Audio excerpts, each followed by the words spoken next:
Task Force Warhawk is actually a fully multi-component task force. The organic capabilities they bring are all of those of an Expeditionary Combat Aviation Brigade. Air assault, air movement, sustainment for all of the functions of an aviation brigade, all of their enabling functions, heavy lift, Chinooks, which are dispersed around the entire theater of operations, but they're also augmented by an aviation support battalion from the National Guard and an attack battalion from Compo 1.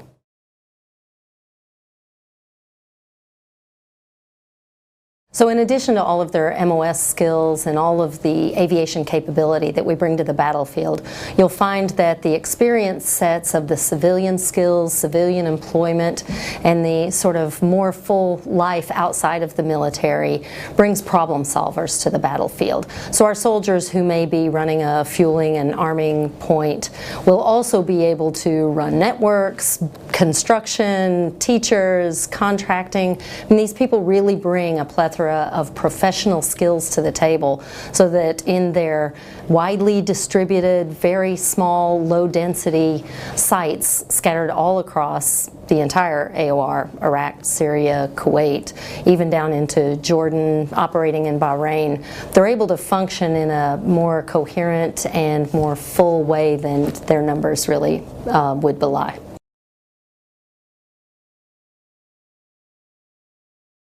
In addition to the density of the operational experience, which is something that, every reserve component soldier gets little opportunities to go to exercises and train throughout the year, but it's brief moments of training. And so when they're in the operational environment, they get to hone and advance their military skills.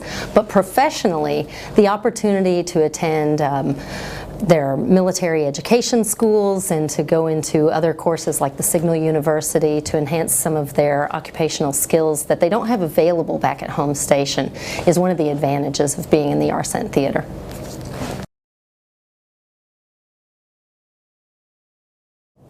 So obviously they get an opportunity to practice their operational mission on a daily basis.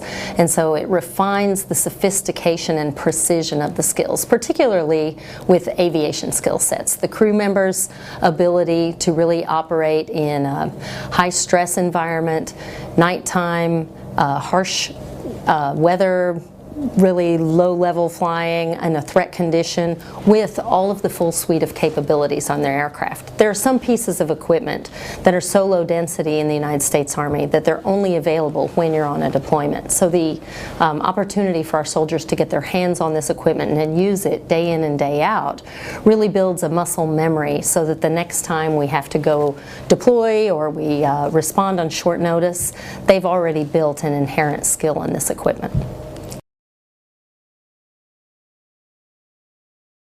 Partner nations and partner interoperability are one of the key components of our success here. Now that we are transitioning into lower combat threshold operations, we really find ourselves in subject matter expert exchanges and in training missions where our reserve soldiers really excel in this because we've been doing security cooperation consistently throughout the entire 17, 18 years of armed conflict in the theater. Behind the scenes and around the world, reserve component soldiers have engaged with our coalition partners everywhere to train them, to bring them to their own standards so that they can sustain peacekeeping and sustainable operations in their own AOR. This is really a critical skill the reserve component excels at.